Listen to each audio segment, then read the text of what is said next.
Olá, boa noite, sejam todos bem-vindos à nossa live de hoje, nosso Centro Espírita, Allan Kardec de São Diego. Hoje aqui temos o Weber conosco. Boa noite, Weber, tudo bem? Boa noite, Paulo, boa noite a todos, sejam bem-vindos, prazer. Então, na noite de hoje, com muita alegria, nós teremos aqui o nosso irmão Edgar Miguel. Vou trazer o Edgar aqui. Edgar, boa noite, seja bem-vindo. Boa noite, Paulo, Weber, a todos que estão conosco. Uma alegria estar com vocês, viu? Muito bom. O Edgar, prazer todo nosso, Edgar.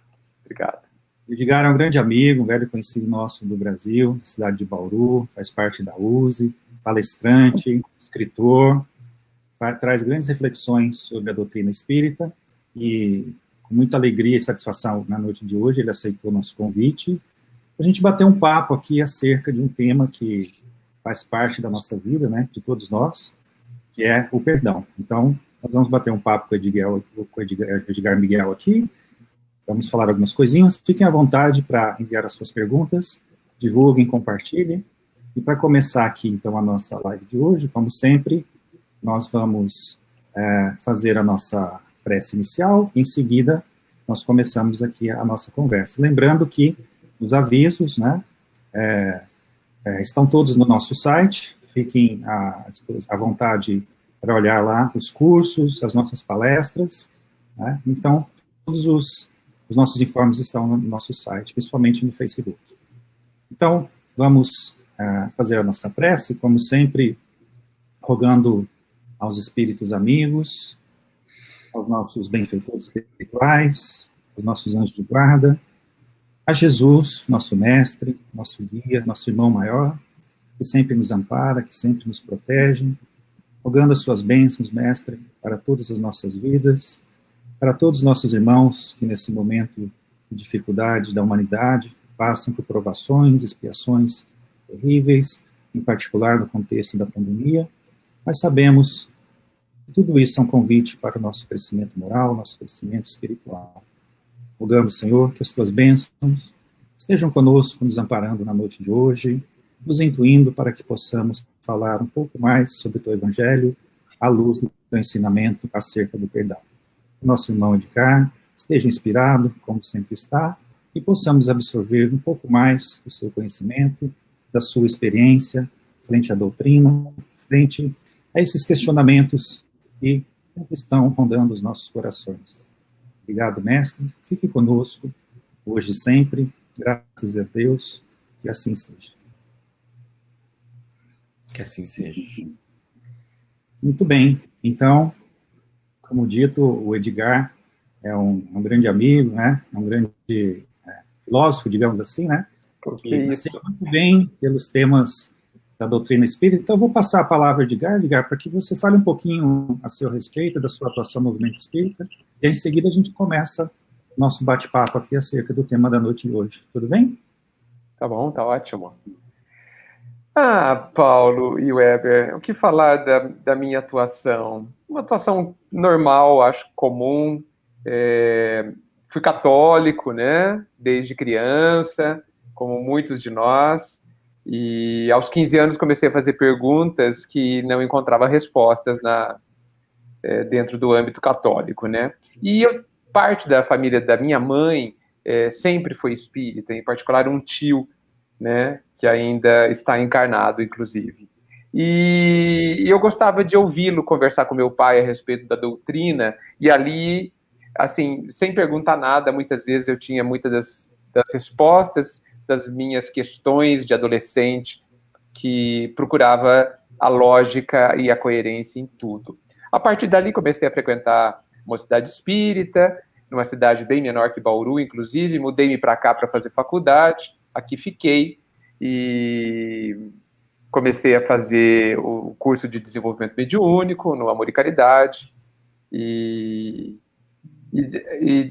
9 meses depois, até hoje, isso já fazem 33 anos, participo de reunião mediúnica lá, onde 50% do grupo ainda é o grupo original, né? Alguns já desencarnaram, outros tiveram que se mudar de cidade e tal, e é um grupo absolutamente importante para a minha vida, porque ele representou o ponto de apoio os grandes lances que vivi até hoje. E é muito interessante o que é capaz de fazer uma simples reunião mediúnica ocorrida uma vez por semana durante 33 anos. É muito interessante. Então, são amigos, né, queridos do meu coração, e que eu não sei o que seria de mim sem eles, né? Então, e sempre fui muito dado a reflexões, apesar de ser da área de tecnologia, da informação, de TI, sempre tive um pé muito forte em humanas, né? Sempre gostei muito de refletir sobre o ser humano. O ser humano para mim é fascinante. E há muito tempo atrás eu concluí que se eu me conhecesse, eu conheceria a população inteira do planeta, né? E entendi que eu precisava realmente me conhecer, não para conhecer ninguém, mas exatamente porque não poderia haver outro caminho, né? Estou absolutamente convicto que nós somos senhores do nosso destino e temos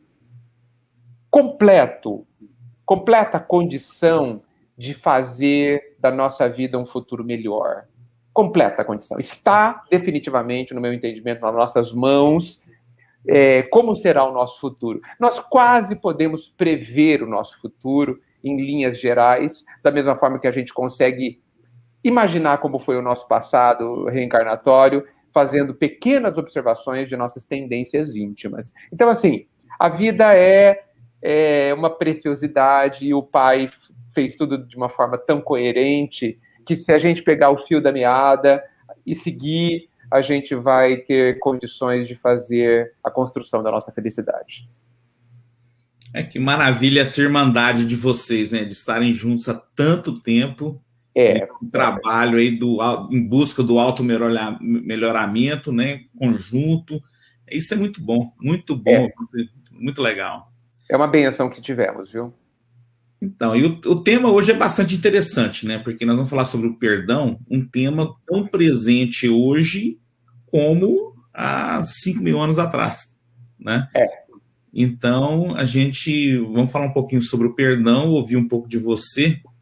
E a palavra perdão, né? A gente vê a origem da palavra perdão, o per, como se fosse um além do um todo, um completo, né? O doar, né? Então o perdão seria doar-se por completo, então fazer um pouco mais, né?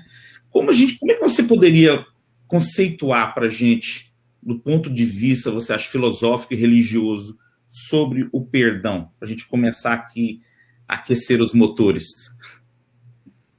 Grande pergunta. O perdão, para mim, ele tem uma presença extremamente importante na minha vida, e é muito curioso porque durante uns 15 anos o perdão era o tema constante nas minhas palestras. Eu fazia seminários sobre perdão. Eu chegava em casa, minha esposa perguntava: qual foi o tema? Perdão. Mas, de novo, você só fala disso, né? 15 anos. E depois desapareceu, sumiu, né? E entendi eu que era o que eu mais precisava trazer para dentro de mim naquele período, e por isso eu falava, como todo palestrante, para mim mesmo, né? Então, o perdão hoje, né, tendo essa perspectiva de tempo aí, o perdão, eu acho, Weber e Paulo e todos, que ele marca um esforço que todos nós precisamos fazer para dividir a nossa vida em duas fases. E aí, quando eu falo vida, eu falo com V maiúsculo mesmo. Aonde nós como pessoa, começa a entender que nós não precisamos mais nos defender do outro, nem das coisas exteriores da vida. A gente não pode esquecer de onde a gente veio, porque o entendimento da nossa origem explica o atual, né? Até ontem, nós vivíamos no mundo animal. E no mundo animal, rege a lei do bateu, levou. Uhum. tá certo? Sim. Da necessidade absoluta de defesa, né? E como nós saímos de lá ontem, isso é absolutamente presente no nosso inconsciente, o instinto, ele tem um poder ainda quase que predominante. Então, o perdão, ele encontra uma resistência brutal, porque ele é praticamente antibiológico. Perdoar o nosso inimigo é se entregar à morte, no sentido figurado. Porque eu vou me entregar a quem vai me comer vivo, como antes acontecia conosco. Tudo isso está dentro de nós, né? Nós sentimos uma necessidade brutal de defesa, né? Isso a gente consegue perceber em todos os âmbitos. A gente começa numa empresa a trabalhar e a gente entra armado. Sim. Tá certo? A gente entra em instituições de qualquer espécie, né, para ali desempenhar uma função, e nós vemos que parece que emocionalmente nós não estamos indo ali simplesmente para desempenhar uma função, mas é uma luta. Né? Na nossa cabeça, ali, de forma bastante inconsciente, nós estamos ali para vencer, mas não precisamos mais vencer. Não, né? É o arquétipo aí do guerreiro, né? Sem dúvida que sim. E que antes, por trás dele, do leão, daquele que... Ou da simples ave, que tinha que se proteger do falcão, que senão morreria. Né? Então, veja, por isso que a gente não pode julgar, por isso que Jesus é extremamente sábio a não recomendar jamais o julgamento, porque a gente precisa entender o que está acontecendo dentro de nós e também com o outro. O perdão, essa proposta do Cristo, que é evidentemente absolutamente libertadora, ela vem romper um ciclo animal biológico que faz com que o Cristo seja absolutamente revolucionário. Absolutamente. Eu fico pensando, eu falo, Jesus, o senhor podia ir mais leve, né? Assim, né? Ele poderia sugerir, não mate o seu inimigo. Não, ele quer que a gente ame. Assim, uma coisa assim que escapa à nossa concepção natural. Né? O salto que a gente precisa dar é brutal, e é um salto no abismo. Né? Agora, quero crer, evidentemente, que Jesus sabe o que faz, não é? E se ele nos dá essa proposta absolutamente libertadora, que fará realmente que a gente voe no abismo, e não caia no abismo, voe sobre o abismo, porque a gente precisa dessa meta ousada, e sabe que nós poderemos corresponder. Então, o perdão ele vem num claro objetivo de marcar um final de ciclo, aonde a gente precisa lembrar, quer dizer, com o perdão, a gente pode relaxar, sabe? A gente pode descansar dessa batalha, dessa luta que beira o infinito de tão longa.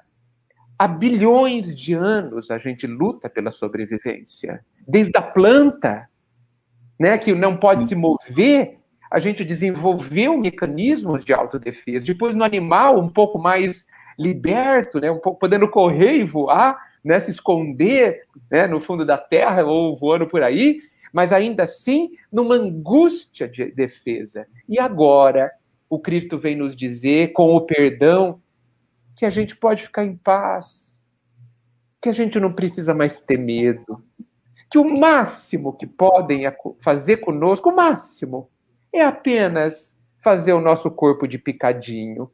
E isso representa quase nada, na verdade. É libertador, né? É muito libertador. Porque o perdão, quer dizer, não perdão, mas o perdão insinua e o Cristo declara, obviamente, que nós somos indestrutíveis, que nós somos todos, como tão desejamos, todos super-heróis, né? Nós somos o Superman que não será destruído, com a única diferença, né? A única diferença nossa e do Superman é que a nossa roupa se estraga, a dele não. Né? A capa dele não rasga, o uniforme não suja, a nossa se estraga e vira pó, né? Mas, substancialmente, nós jamais podemos ser atacados nem atingidos, né? Isso, quando nós assimilarmos isso integralmente, e nós estamos no começo desse processo, o perdão vem abrir as portas para ele, meu Deus, nós sentiremos muita paz. Ao saber que nós podemos ir para qualquer lugar e viver qualquer situação, e nada de mal será capaz de nos atingir. O perdão começa esse processo. Que bom. Muito bom. Edgar, dentro disso aí que você está comentando, né? Aqui no curso da Joana de Anjos, eu sempre comento isso e gostaria de te ouvir a respeito disso, né? Eu costumo dizer para o pessoal, e isso não sou eu quem diz, é a Joana quem diz, é só traduzir mais ou menos o que ela fala. Ela diz o seguinte, que a questão do perdão é extremamente simples. 2 pontos. Basta você não se ofender. Mas é extremamente difícil, porque simplesmente nos ofendemos com qualquer coisa, né? Então, a solução do perdão, ou seja, poderíamos jogar fora todos os livros sobre o perdão ou algo do tipo, se a gente entendesse que, a partir do instante que a gente não se ofender mais, a gente solucionou o problema do perdão? Sem dúvida. Depois do perdão haverá uma situação onde não perdoaremos mais ninguém, porque não fomos ofendidos. Exatamente o que aconteceu com Cristo. Cristo, imagino eu, não perdoou ninguém, porque nós não conseguimos atingi-lo, né? Substancialmente, de fato, não, né? O perdão, a questão de não se sentir ofendido, Paulo, implica numa coisa absolutamente necessária.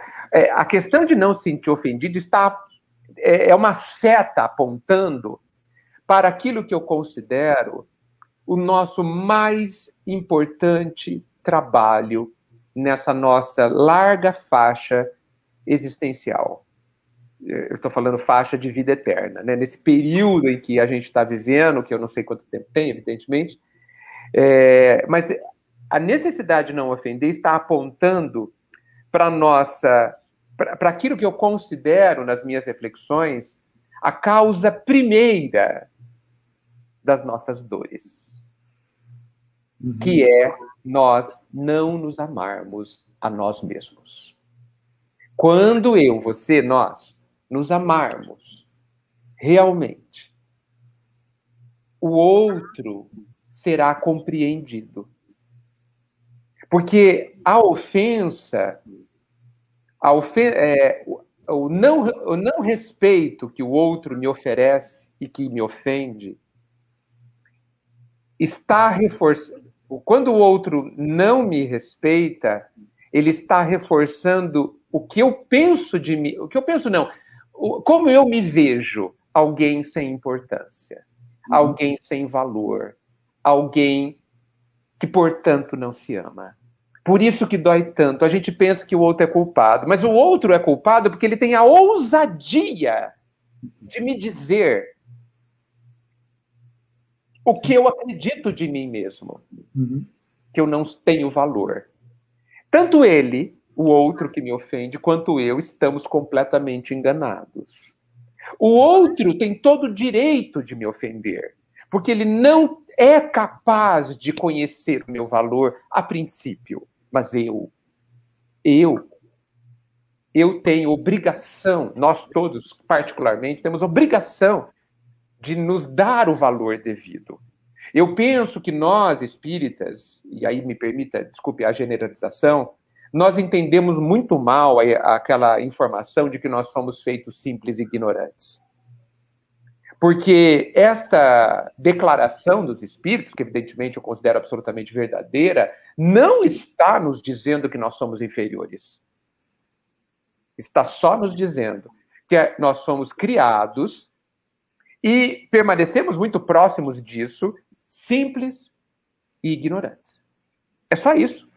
Não há nessa colocação nenhuma indicação de inferioridade. Por quê? Porque não somos inferiores.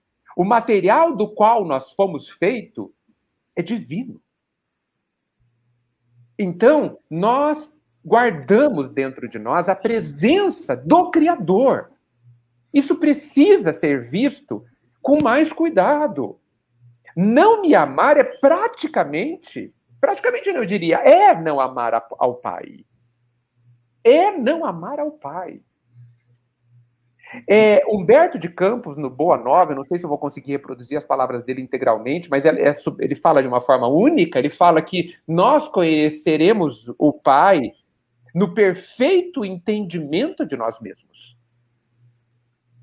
A gente pensa que o caminho da descoberta de quem é o nosso Pai, ele é todo exterior, mas ele é absolutamente interior. Ao nos encontrarmos, ao nos conhecermos, nós conheceremos o Pai. Por isso que é brutal a importância do conhece-te a ti mesmo, presente lá em Sócrates e também na 919 do Livro dos Espíritos. Nós precisamos, não somente constatar, mas também sentir amor por nós mesmos. E aí, Paulo e Weber, nós teremos imensa facilidade de perdoar o outro. Sabe por quê?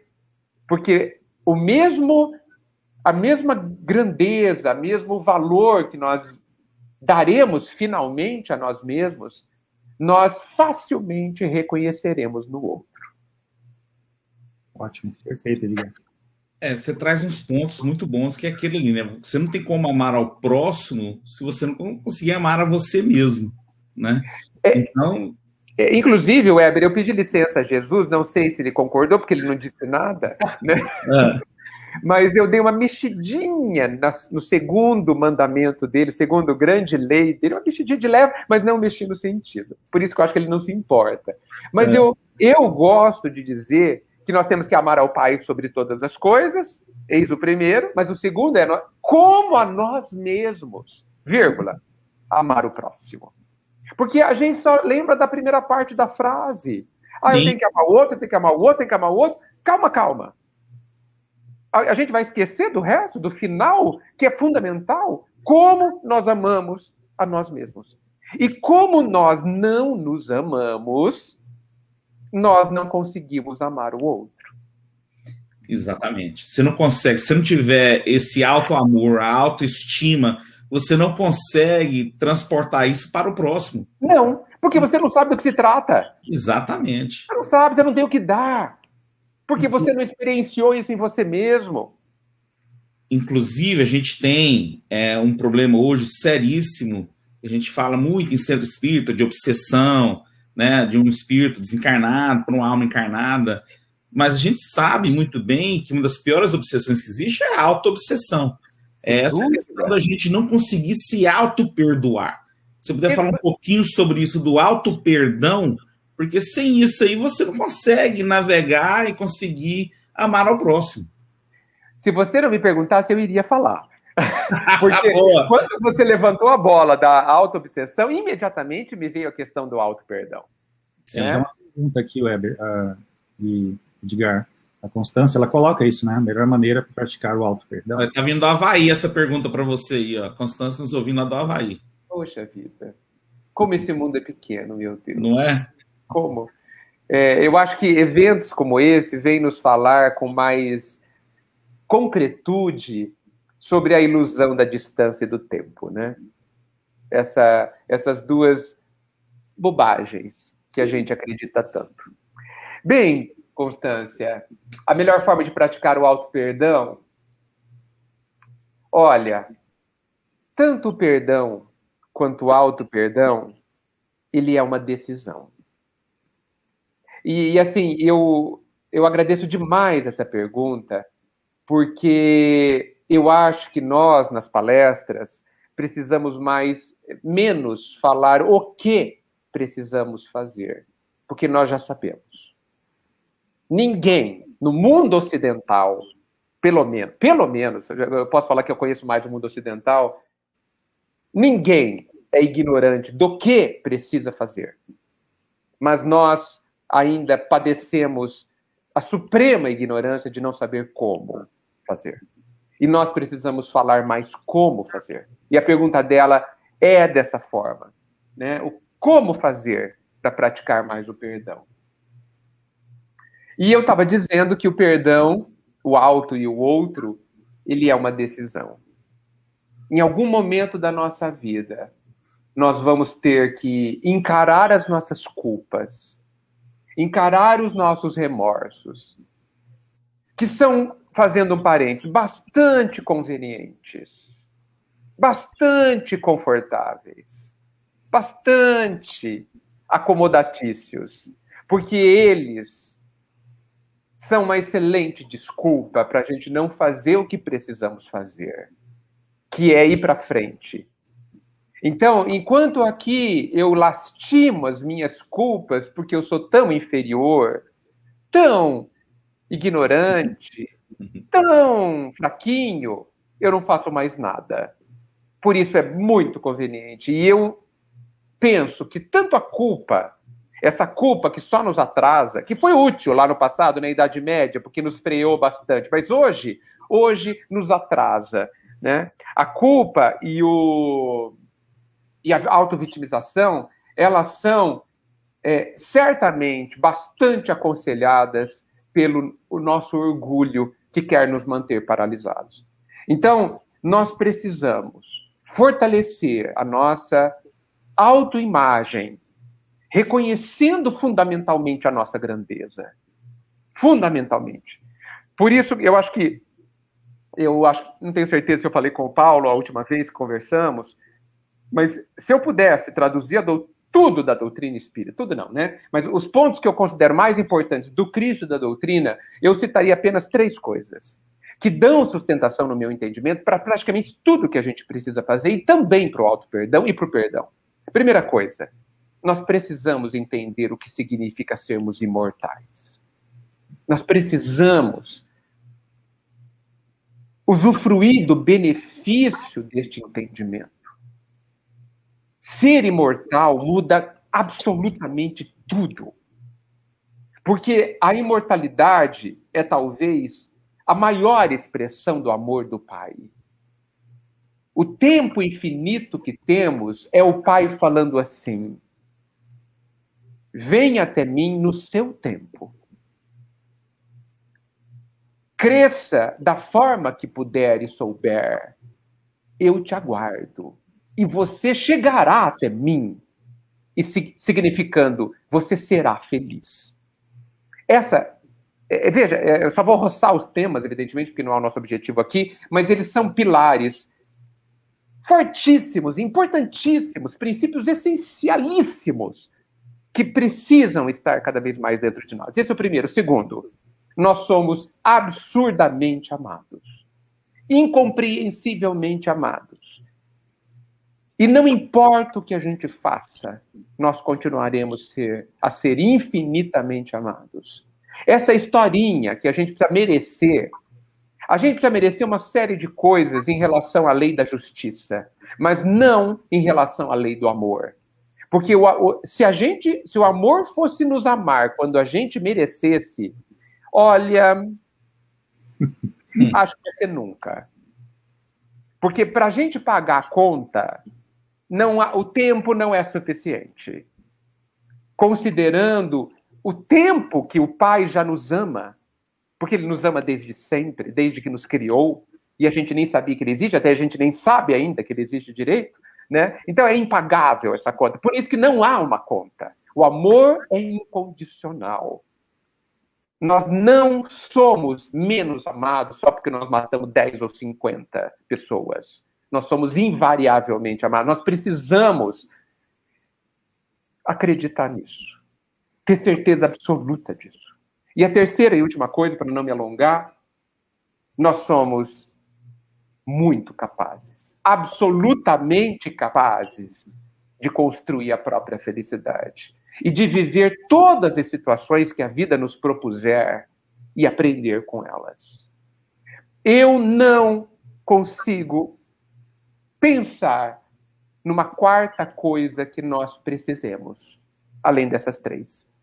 E quando a gente fortalecer essas 3 dentro de nós, o auto-perdão se torna quase que inevitável. Porque eu vou olhar para mim e vou ver que o tempo infinito que o Pai me deu, o amor infinito que Ele me oferece e me oferecerá para sempre, me libertam das minhas culpas. Se Ele não me culpa, por que eu me culparei? Se Ele me abre as portas para eu, caído, me levantar todas as vezes, me acolhendo com requintes de amor, com cuidados milimétricos para que eu não sofra além da conta. E a gente vê isso tão docemente expresso na parábola do filho pródigo. O pai recebendo o filho, impedindo que ele se ajoelhe. Este é o nosso pai, que quando ele percebe lá no íntimo do nosso coração um sinal de que a gente quer fazer uma inflexão na nossa vida e parar de afundar e começar a se levantar, imediatamente ele nos acolhe, para que a gente não tenha chance de pedir perdão a ele, chance de nos humilharmos, como o filho não conseguiu se humilhar perante o pai da parábola. Esse é o nosso pai. Mas nós precisamos aceitar esse amor. Porque a nossa culpa, a culpa que a gente inventa na nossa cabeça é tão grande que nem o amor deste pai a gente aceita. E por isso sofremos.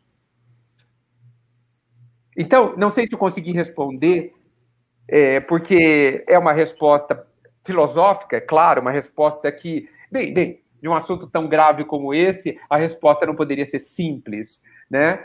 Ou seja, o que eu digo, este é o caminho a seguir para o auto-perdão. Se nós queremos sermos felizes, nós precisamos passar pelo rio do perdão. Um rio onde não há pontes, onde necessariamente nós temos que nos banhar nessas águas. Ele não é fundo e a correnteza é mansa. E só estaremos preparados para a paz quando ultrapassarmos esse rio necessário na nossa vida. Muito bem. Paulo, você tem alguma pergunta?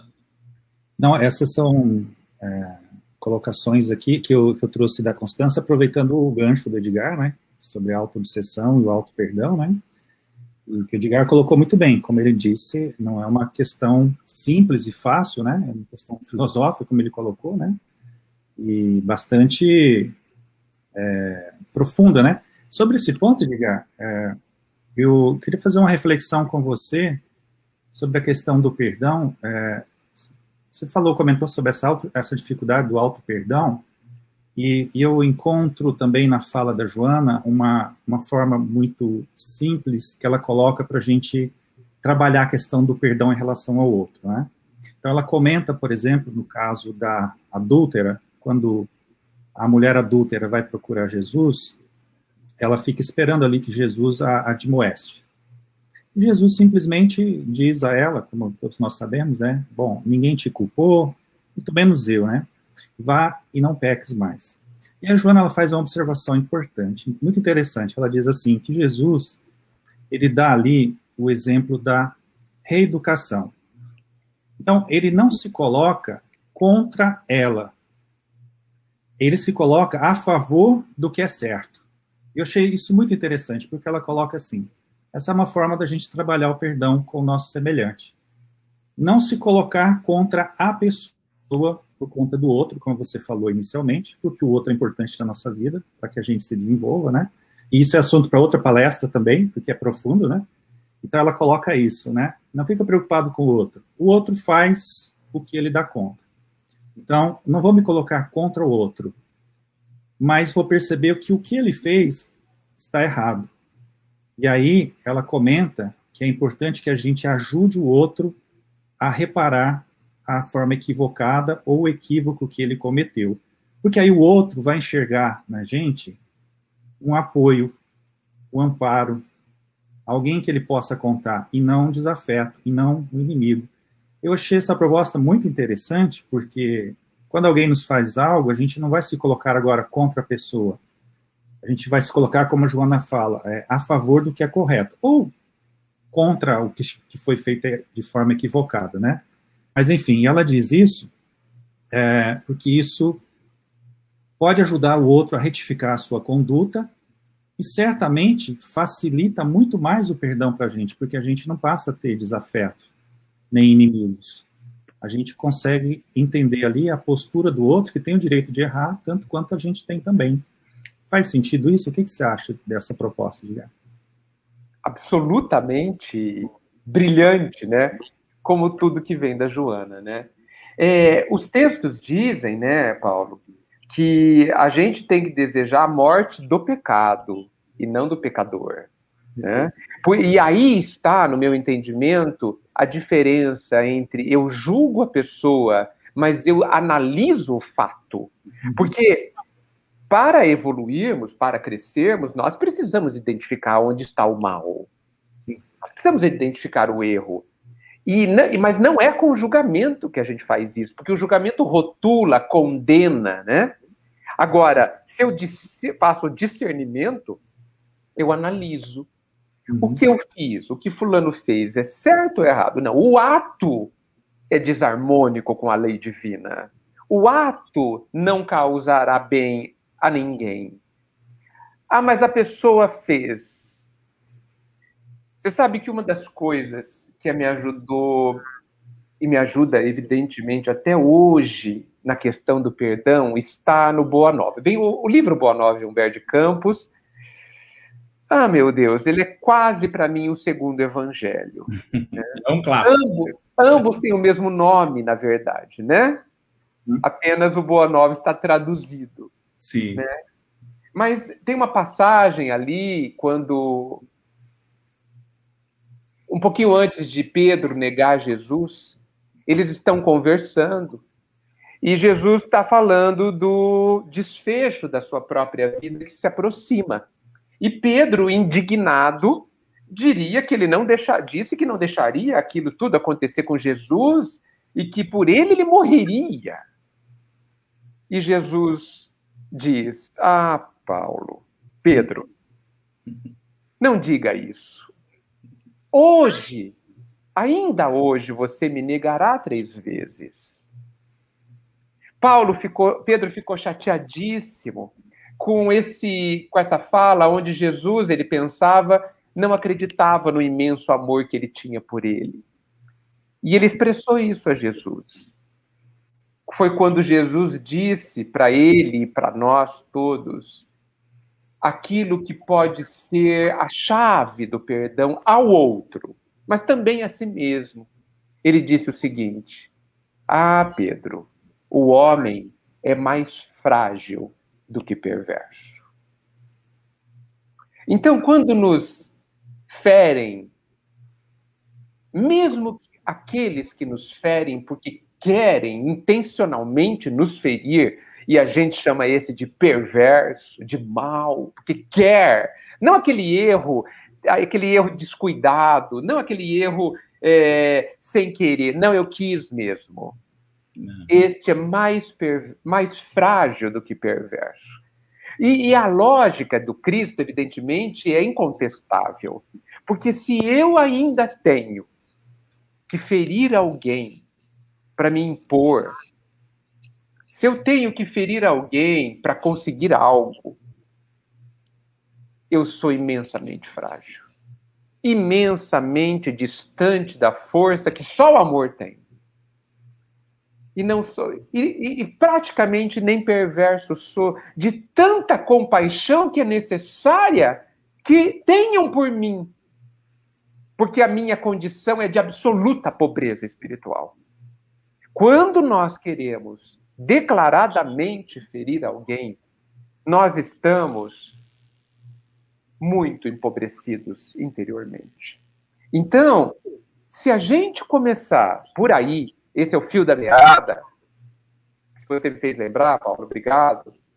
Se eu começar a treinar o meu pensamento, e quando me ferirem, ou eu considerar que me feriram, eu lembrar, eu acreditar, eu dizer para mim mesmo: calma, Edgar, o outro é mais frágil do que perverso. Se eu procurar essa fragilidade, eu vou encontrar. nós precisamos olhar além das aparências. A gente, de tão imaturo, vê a pessoa passando de carro, sorrindo, ouvindo música, acredita que ela é feliz. Acredita. Aonde? Mas no Facebook, todo mundo é feliz no Facebook. Como a gente consegue acreditar nisso? Olha, a pessoa está lá na praia feliz. É mesmo. Dizem aí, né, que é melhor ser triste na praia do que aqui no interior. Olha, sei não.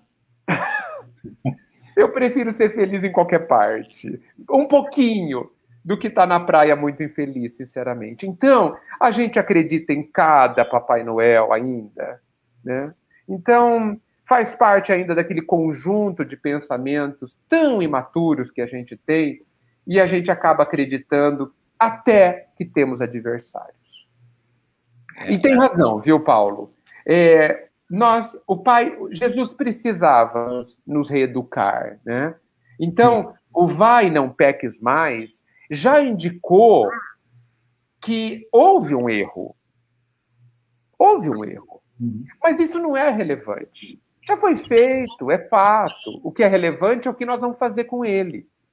Por isso que a gente vê, principalmente, quer dizer, especialmente nas obras de André Luiz, ou, por exemplo, naquele livro magnífico, Voltei, do irmão Jacó, também pelo Chico, quando ele começa a perceber que ele pisou na bola em vários pontos ali, e ele começa a quase entrar em depressão, imediatamente falam assim, vira a página e vai para frente. Se levante e vai para frente. Porque ficar chorando muito tempo é sinal de revolta. É sinal de que você não aceitou o próprio erro. E isso é sinal de orgulho. A fragilidade do ego, né? Como a Joana de Anjos coloca, a fragilidade, como você bem colocou, brutal, tremenda. A gente ainda está naquele desenvolvimento do nosso ego, né? Não no sentido egoístico, mas do ego na psicologia da Joana. Então, realmente é complicado. O que você acha sobre, quando as pessoas falam sobre o perdão divino? Na minha opinião, acho que a maior prova do perdão que Deus tem para conosco é a lei da reencarnação, onde ele nos dá uma oportunidade atrás da outra ali, né? Como você colocaria o perdão de Deus? Como é que, filosoficamente, religiosamente, como você colocaria? Deus perdoa realmente? Olha, se ele perdoou alguma vez, foi uma única vez, e foi lá quando ele nos criou, dando a imortalidade a nós. E nunca mais ele precisou perdoar. Porque eu considero realmente, viu, Weber e Paulo, quando eu vejo as minhas fragilidades, quando eu vejo tudo que eu sonho fazer e não sei fazer, quando eu olho ao meu redor e vejo as maravilhas que consigo ver, que é quase nada, eu agradeço pelo tempo. Eu agradeço porque vou viver para arrumar toda a bagunça que eu fiz e farei. Vou viver para aprender a amar, acreditando por antecipação que esse amor que eu vou aprender será a coisa mais importante que vai acontecer. Porque eu não sei, nunca senti. É uma aposta, é um investimento, não é? Mas Jesus já nos deu indicações de que podemos confiar nele. E é uma aposta de longuíssimo prazo, né? Longuíssimo prazo. Apesar que, falando nesses termos, o Pai, cheio de amor, ele é um credor interessante, ele paga à vista, cobra a prazo, né? Divide várias prestações. Infinitas prestações. E eu acho que no meio delas ele cancela parte da dívida, tá certo? Com certeza. Com certeza, até porque, acho não, né? Poxa, Jesus já nos disse que ele faz isso quando ele declarou que o amor cobre a multidão de pecados, né? Ele está declarando aí de que a dor, né, e as consequências dos nossos atos, eles têm como objetivo serem educacionais. Só que, se um de nós se apressar e amar rapidamente, a consequência dos atos se torna desnecessária. Porque se ela é educativa e sem o aguilhão da dor, eu aprendo rapidinho, né, antes que o castigo chegue, o castigo se torna desnecessário e sem utilidade. Então, o Pai já nos perdoou, compreendendo infinitamente que, olha, no final das contas, não sei se eu posso dizer isso em público, nem os nossos erros estão errados. Faz parte, né, do processo de acertar, de aprender a acertar, eu errar, né? Faz parte eu cair da bicicleta para aprender a me equilibrar. Ninguém fala que é um pecado cair da bicicleta. Ninguém fala. Curioso, né? Eu me ralo inteiro, quebro a perna, mas não está errado. Né? Todo mundo acha, não, é assim que se aprende a andar. Ah, tá ótimo. E quando eu não perdoo alguém, quando eu ofendo alguém, não está dentro do processo pedagógico do aprendizado. O erro, gente, ele precisa ser ressignificado. Né? É claro que quando a gente estava lá na nossa infância espiritual, lá na Idade Média e tal, o erro tinha que ser ferrenhamente condenado. A culpa precisava martelar na nossa cabeça, tinha que ter chicote para tudo quanto é lado, né? Para que a gente refreasse nossos impulsos bárbaros. Mas hoje, olha, sinceramente, eu tenho saudade dos cilícios, eu tenho saudade dos chicotes, porque pelo menos eles atingiam só a carne. A gente ainda se autoflagela intimamente numa culpa medieval e tristíssima que a gente precisa se libertar. Muita do nosso sofrimento se dá por conta disso, infelizmente. Ótimo. Inclusive, a sua fala, Edgar, já respondeu uma pergunta aqui da Adriane, né? Que estava perguntando a sintonia, né? Ela perguntou, que não tem nada combinado, ela perguntou lá e você foi respondendo aí, né? E o que foi a pergunta dela? Ela perguntou a respeito do auto-perdão, né? E dessa coisa de que Deus perdoa, né? Mas ela está sentindo uma culpa muito grande aqui por algo que ela fez, né? Então, você tocou muito bem nesse ponto e, como ela colocou aqui, respondeu a pergunta dela, a dúvida dela, né? Deixa eu falar só um pouquinho da culpa. Claro, fica à vontade. A culpa, eu acho que é que nem luto, sabe? O luto, ele precisa ter hora para terminar. Então, vivamos a culpa.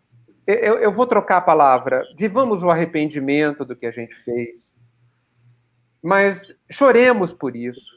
Mas depois de alguns dias, a gente precisa falar para a gente, chega, agora eu vou trabalhar. Não trabalhar no emprego, né? Agora eu vou cuidar da minha vida. Agora eu vou me levantar.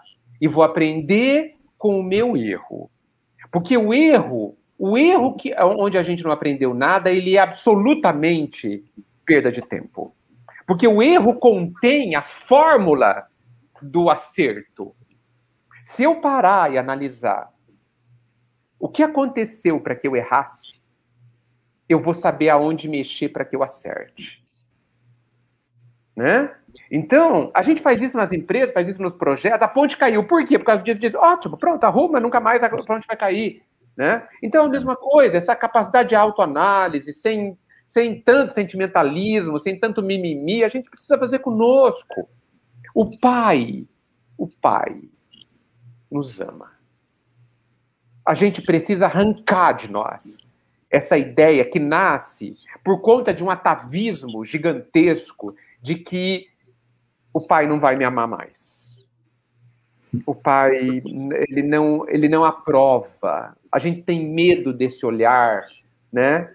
E os psicanalíticos vão achar que isso tem relação com o Pai daqui, mas não importa de onde vem isso, né? A gente precisa falar, calma, o Pai me ama. Pai, você tá me amando? Tá, ótimo. Então vamos em frente. Levanta, chega de choro e vamos em frente. Vamos em frente. Lembrando da fórmula que Jesus nos deu. O amor cobre as nossas culpas. Ah, então se eu ofendi alguém, pois então perdoe mais, releve mais, tenha mais tolerância. E a conta vai ser paga. E a sua consciência vai te libertar daquele arrependimento. E só para finalizar, arrependimento e culpa. Culpa olha para trás. Culpa só maltrata. Culpa não ajuda. Culpa é orgulhosa. Arrependimento olha para frente. Arrependimento detecta o erro, entende onde errou e fala, da próxima vez eu pelo menos vou errar menos. Não vou fazer mais. A culpa é muito cômoda. A gente derrama o leite no chão e o culpado senta e chora. O arrependido derrama o leite no chão, senta, chora, limpa o leite, levanta e vai embora. É muito diferente. Então nós precisamos sim nos arrepender e nunca mais nos sentirmos culpados. Só uma coisa para agregar também, Edgar, que a gente tem que trazer, além da culpa, porque são dois sentimentos que no mundo espiritual é muito usado por espíritos inferiores, que é a culpa e o medo. Então, se a gente sai daqui, se a gente desencarna com essas emoções latentes, é a maneira que nós vamos, né, acordar do lado de lá, e isso vai ser usado contra a gente.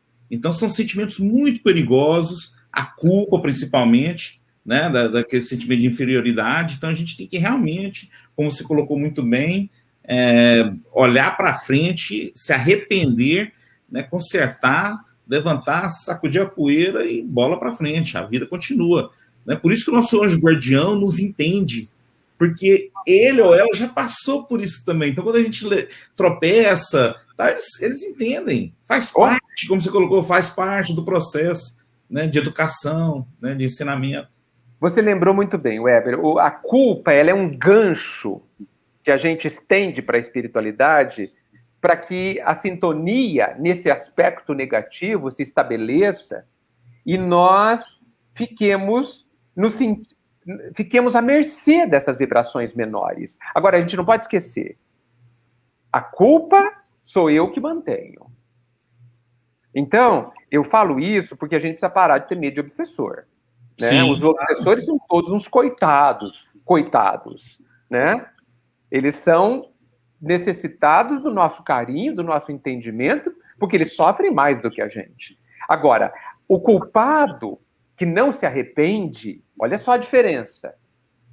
Eu acho que a culpa, ela é filha do orgulho, porque o orgulho faz uma autoimagem perfeita da gente, e quando a gente erra, o orgulho nos castiga, falando assim, você não é perfeito, como ousas não ser perfeito? E é isso que nos maltrata.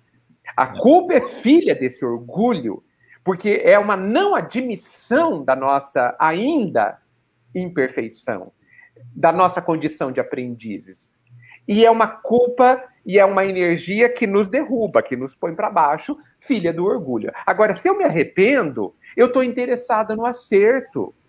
O arrependido, normalmente, ele tende a ser mais humilde e ele não se espanta com o erro. Porque o erro é óbvio, gente. Óbvio.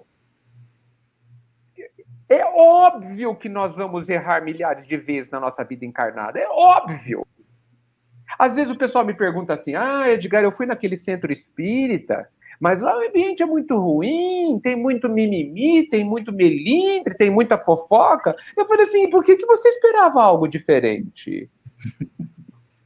Porque que eu saiba, lá não há anjos, nem espíritos de primeira grandeza. São pessoas, como eu, como você. Sim. Mas são espíritas? Não, nós somos estudantes a espíritas. Nós somos candidatos à condição de espíritas. Sim. É só isso. Então, assim, é óbvio que nós temos problemas nas casas espíritas. É óbvio, eu não sei. Porque as pessoas saem das casas espíritas porque lá há brigas. Eu não sei, eu espanto. A gente cria expectativas e depois sofre por tê-las. Então, assim, a pessoa vai... Eu vou errar? Evidente. Evidente que eu vou errar. E se eu tiver expectativas diferentes, é porque ainda há grande maturidade dentro de mim. Sim. Muito bom.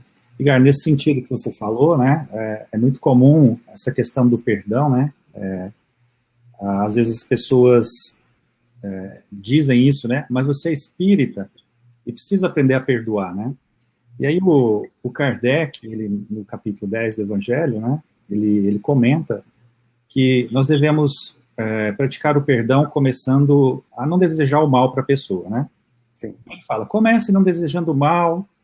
E aí ele fala que é um processo, né? É um processo, e um pouquinho de cada vez. Começa não desejando mal, né? E aí você faz força para não matar a pessoa. Sim. Só aí, mata em pensamento. Aí você passa a ter um ódio, mas um ódio espírita só, né? De leve.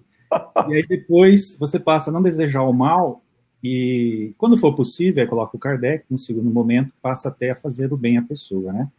Queria que você comentasse um pouquinho isso, no sentido de entender que o perdão, ele realmente é um processo e que o fato da gente ser religioso, ou ser espírita, ou ser católico, ou ser evangélico, não tem nada a ver uma coisa com a outra, porque nós somos, antes de mais nada, humanos, né? É preciso entender a nossa dimensão humana primeiro, antes da religiosa, né? Senão a gente cai em culpa. E isso, se a gente não entender a nossa condição de estudantes, nós somos orgulhosos. Nós somos orgulhosos. Olha, a sua pergunta vai permitir que eu fale um pouquinho do como perdoar. Ótimo. Bem, então, acima de nós está o amar o seu inimigo. Primeira coisa que a gente precisa identificar os inimigos. Né? Essa palavra tão forte hoje em dia, né? A gente fala, não, mas eu não tenho inimigos. Tá. Então, vamos pensar que essa palavra inimigo está se referindo a qualquer pessoa que te contrarie. A qualquer pessoa que te contrarie. A menor das opiniões ou desejos. Colocado dessa forma, a gente descobre que a gente tem milhares de inimigos. Tá certo? Milhares de pessoas a quem nós precisamos perdoar. Só que, a gente não falou hoje ainda, o perdão, ele não serve para o outro. O perdão, eu acho, não sei o que vocês pensam, ele faz um benefício bem pequeno a quem recebe. Vocês não acham? Alguns nem pedem perdão. Tá certo? Não estão nem interessados no nosso perdão. Sim. Tá certo? É. Até porque eles entendem, e às vezes eles estão certíssimos, que eles não fizeram nada de errado. E às vezes eles estão certíssimos. Por isso que eu acho que na língua portuguesa, mas em qualquer língua, já que a gente está falando também para os Estados Unidos, a expressão fulano me ofendeu devia ser considerada errada nos vestibulares. Está errado. Um dia a gente vai constatar que essa frase ela é ilógica. Ela é uma impossibilidade. Ninguém é capaz de me ofender. Sempre sou eu que me ofendo. Sempre. Sempre. A pessoa, ela falou o que ela entendia que devia falar. Às vezes ela foi mais pragmática, mais objetiva, mais direta, e eu, na minha hipersensibilidade, me senti ofendido. Me senti desrespeitado. Mas quem é que sentiu? Eu. Então quem é que tem o problema? Eu. E quem tem que fazer alguma coisa? Também eu. Então, eu acho que se a gente observar a anatomia do perdão, e a gente fizer uma dissecação aí, a gente corta no meio, pega o lado da pessoa e deixa bem longe. A pessoa, ela cometeu um ato, mas vamos ser mais drástico. A pessoa, ela quis me ofender. Tá bom. Eu digo o seguinte, isso é problema dela, não meu. Isso é problema dela, ela vai se ver com ela vai ter que entender por quê. e o peso é dela, tá? Mas eu me senti ofendido. Bem, então isso é problema meu. Então, nós precisamos separar em duas partes e atuar naquele âmbito, no único âmbito que a gente pode atuar, que é no próprio, no meu âmbito. Sou eu que estou sentindo a dor de me sentir ofendido, não é o outro. Sou eu. Então, sou eu que, como médico de mim mesmo, eu preciso me curar. E como que eu faço isso? Olhando para dentro de mim. E a grande pergunta que eu faço é a seguinte: Edgar, por que está doendo? Edgar, está doendo exatamente onde? Dê nome aos bois. Né?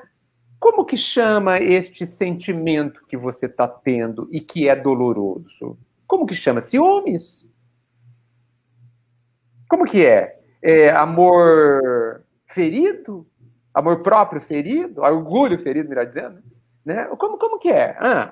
E eu preciso, esse é o processo que eu utilizo. Eu pergunto a mim. Se você perguntar para o meu sentimento, eu quero bater na pessoa. Eu não quero matar. Felizmente, já superei esse. Melhorando. Que eu quero bater é indiscutível, viu, Paulo? Quero bater na pessoa. Tá? Quero bater. Mas, felizmente, não bato, né? Mas isso sinaliza para mim uma agressividade, uma energia, portanto, e a agressividade a gente não pode esquecer, ela é uma energia neutra, né? E muito necessária para a nossa vida. Eu preciso perguntar para mim, descobrir de onde vem essa dor. E aí eu uso a velha técnica dos 5 porquês. O pessoal da administração a conhece. 5 porquês encadeados. Então, primeiro eu pergunto, Edgar, por que você está sentindo essa dor? Só que os 5 porquês ele tem um requisito extremamente importante. Absoluta honestidade consigo mesmo. Tá? Então, se você não for honesto, se você não estiver disposto a ser realmente honesto, no escuro, nas 4 paredes de si mesmo, não vai funcionar. O perdão não vai sair. Então, por que você está sentindo essa dor? Fique para ouvir a resposta. A resposta não vai ser conclusiva. Até porque a gente vai tentar dar um jeitinho de escapar da resposta verdadeira. Então, a gente vai dar uma boa resposta, mas não a verdadeira. Aí você pergunta o segundo porquê sobre a resposta do primeiro. Eu senti ciúmes. Por quê? Mas porque eu esperava que fulano fizesse, ou fulana fizesse tal coisa. Tá bom. E por que você esperava? Segundo porquê. E aí a gente vai nesse processo. Eu digo para vocês que nada resiste a 5 porquês honestos. Nada. Não sobra nada. Só a verdade. E essa verdade, como bem disse Jesus, é capaz de libertar. Porque a hora que você se depara com a verdade simples, com a verdade óbvia até, com a verdade simples, porque ela sempre esteve ali, você sempre sabia que era ela. Sempre. Ela estava ali em cima da mesa, inclusive. Você olhava para ela, não gostava muito, a ignorava, mas ela sempre esteve ali, te mirando. Quando você olha para ela e fala assim, é isso que acontece em mim. É por isso que eu sofro esta situação. Você começa a perceber que é capaz de resolver aquele problema, aquela causa primeira. E essa causa primeira, se você responde honestamente as suas 5 perguntas, se chama Eu Não Me Amo.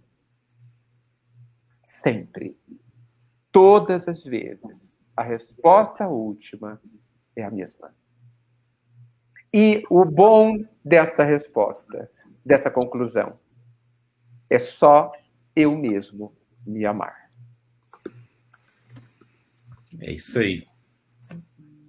E não é fácil, né? Já dei a receita, hein? Já deu receita. O Paulo falou bem, é um processo. E olha, vou avisando, vai durar décadas.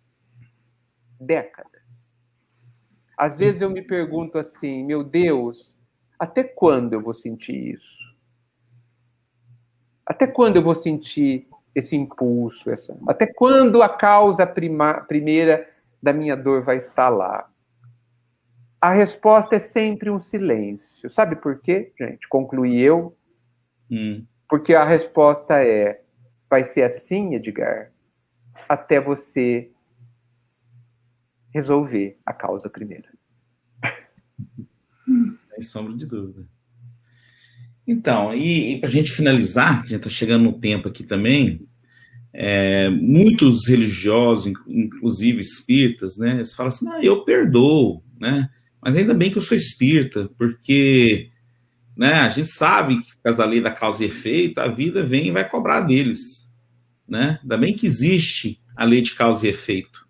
Então, como se coloca ali, como você, às vezes a pessoa perdoa condicionando uma maneira de perdoar, ou então, como tá perdoando e ali jogando uma praga para a pessoa, né? A gente terceiriza a vingança, né?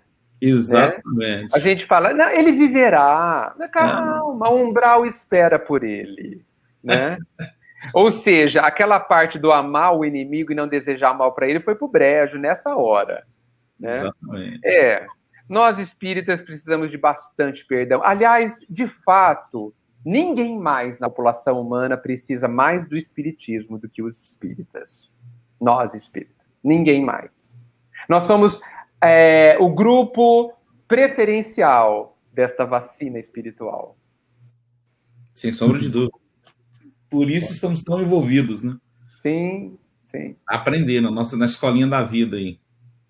Infelizmente, Weber, a gente... Muito infelizmente, eu considero isso uma das coisas mais tristes que existe, o que eu vou dizer.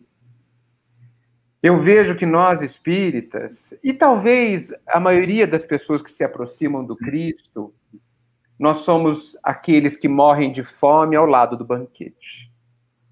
Morremos de fome.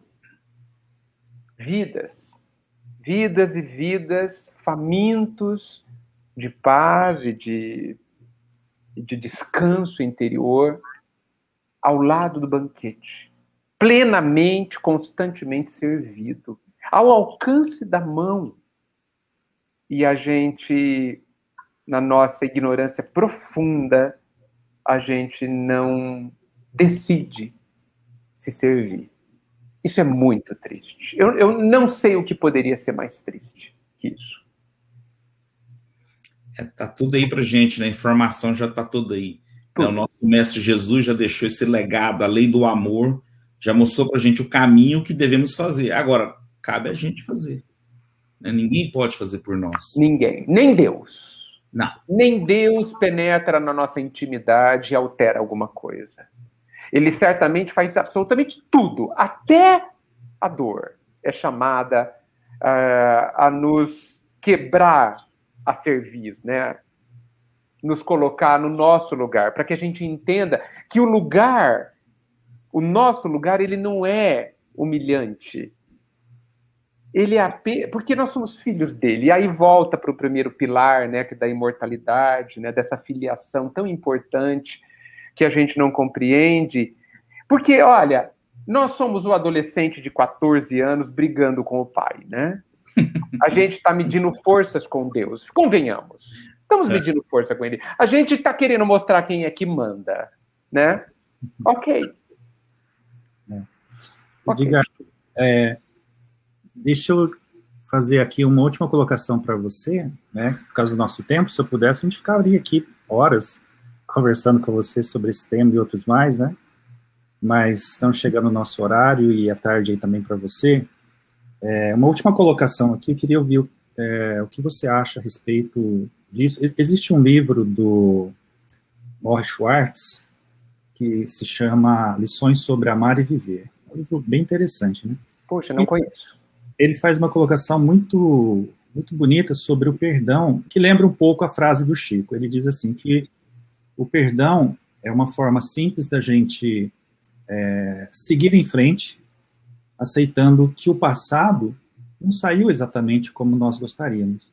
E está tudo bem, mas que cabe a gente agora criar um futuro melhor a partir da nossa experiência. É muito semelhante à frase que o Chico disse, né? É verdade.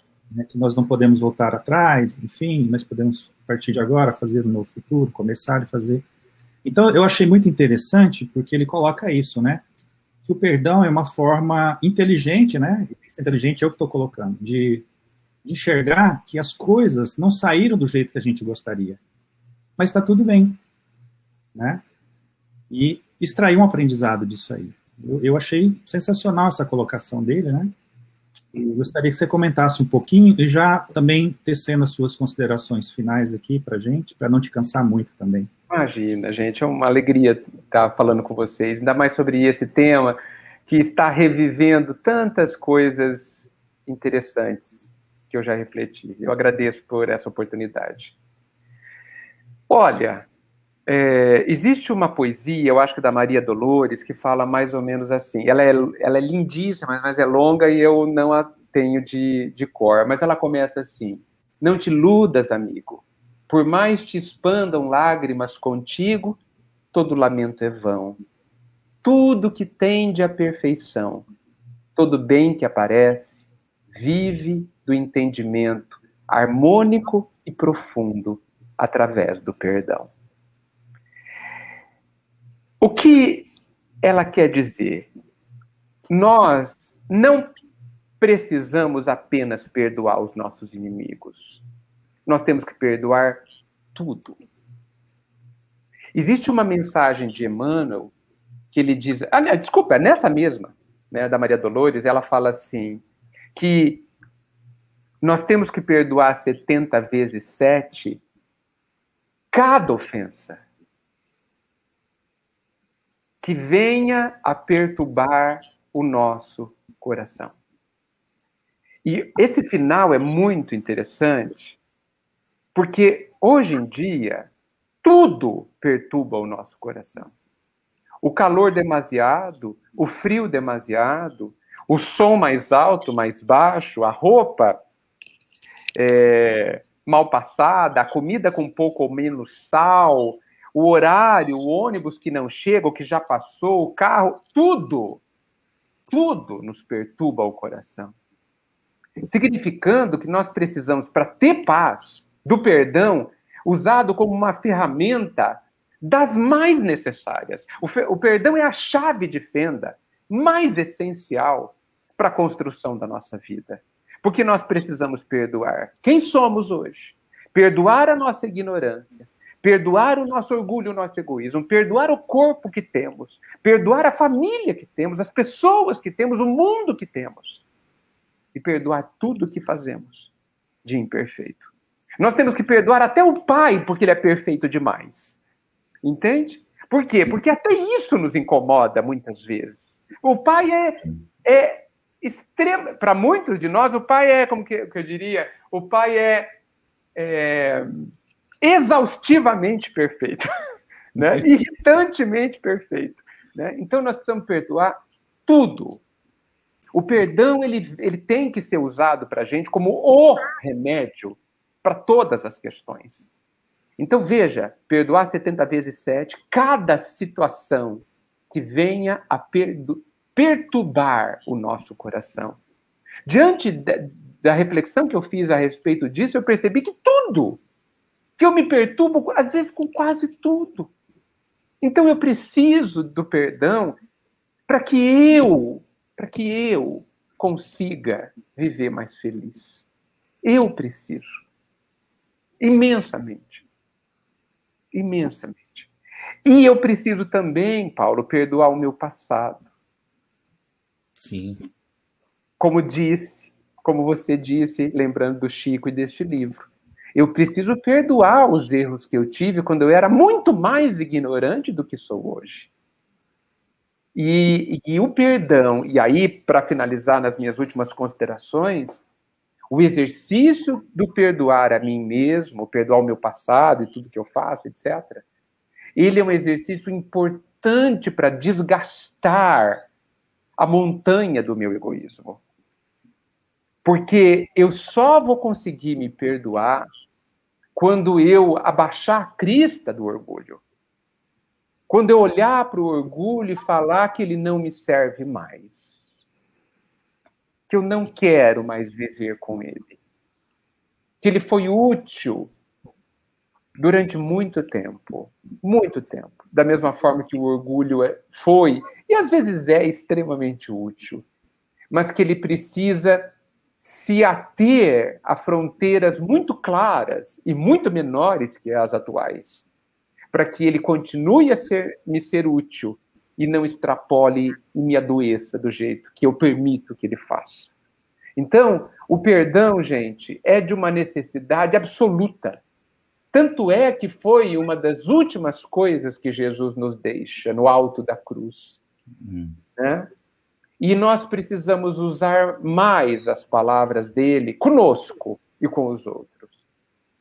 Eu também preciso dizer para mim, Edgar, se perdoe, você ainda não sabe o que faz. Nós precisamos disso, porque é uma libertação e um carinho que a gente faz a nós mesmos. Nós precisamos disso. O orgulho é muito árido, o orgulho é muito cruel, e é ainda um absurdo a gente se manter agarrado a ele. Mas faz parte do processo. Obrigado, viu? Muito bom, Edgar. Bom, chegamos aqui ao final da nossa live de hoje, né? Infelizmente, porque seria uma honra ficar ouvindo o Edgar aqui por horas e horas, né? Muitas reflexões, muita aprendizagem. Vocês são generosos. O pessoal adorou aqui, Edgar. O pessoal está mandando mensagem aqui no WhatsApp, aqui também se manifestando no site, né? Muito aprendizado, muita reflexão. Então, compartilhem, divulguem. Acho que é muito importante essa reflexão da noite de hoje, né? Que o Edgar nos trouxe aqui. Sempre uma alegria ouvir o Edgar. É uma pessoa muito amorosa, né, que fala muito bem e que toca os nossos corações, traz verdades inconvenientes. Desculpa, me perdoem. Mais as verdades, né? Me perdoem. Muito interessantes, importantes para a gente refletir, para a gente sair um pouquinho do nosso quadradinho, né, Edgar? Acho que a doutrina espírita tem essa função na nossa vida, né? Então, muito obrigado mesmo, Edgar, muito obrigado de coração. Foi sensacional, eu gostei muito, o pessoal também gostou muito, muita gente aqui agradecendo, né? Muito obrigado. Desejando, falando aqui gratidão. Então, foi excelente, não tenho palavras para agradecer aqui, né? Então, tá vendo, muitas pessoas aqui agradecendo. Fico contente, viu? Então, sempre muito útil.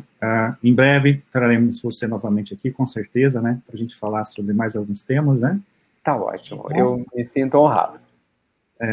Muito obrigado mesmo, Edgar. E, para finalizar aqui, gostaria de pedir ou a você ou o Weber para fazer a prece final para a gente. Deixa o Edgar, se ele quiser fazer a oração, tudo bem, se não, eu posso fazer também. Faço com muita alegria. Preciso agradecer por esse instante. Então vamos nos unir, aproveitando esse momento que certamente é especial. Obrigado, mestre. Esse momento também faz parte do seu perdão imenso a cada um de nós,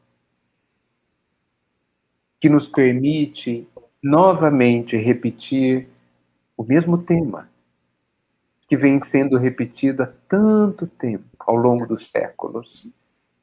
Mas é mais uma oportunidade para a gente decalcá-lo dentro de nós, para a gente aprofundá-lo no nosso coração. Porque quem sabe será dessa vez que a gente descobre que não há outro caminho a não ser o perdão profundo e incondicional de tudo e de todos, para que a gente possa prosseguir mais leve, com mais paz e com mais alegria no coração. Obrigado, mestre, pelo seu amor a cada um de nós. Obrigado por acreditar tanto em nós e manter a luz acesa através dos séculos ao nosso lado, para que não tenhamos medo de viver, nem de caminhar, para o desconhecido que essa luz representa para nós, mas que nos é tão necessária. Obrigado, Senhor. Que assim seja. Que assim seja. Que assim seja. Muito bom mesmo, Edgar. Obrigado a todos que estiveram conosco. O Léo aqui mandando obrigado também. A Patrícia, né, lá de Conquista. Obrigado a todos que estiveram conosco, né? Boa noite, Edgar. Boa noite, Weber. Até a próxima. Boa noite, Paulo. Boa noite, Edgar. Muito obrigado. Foi um prazer muito grande em tê-lo aqui na nossa casa. Esperamos você de volta. Com muita alegria. Muita luz a todos. Obrigado. Boa noite a todos.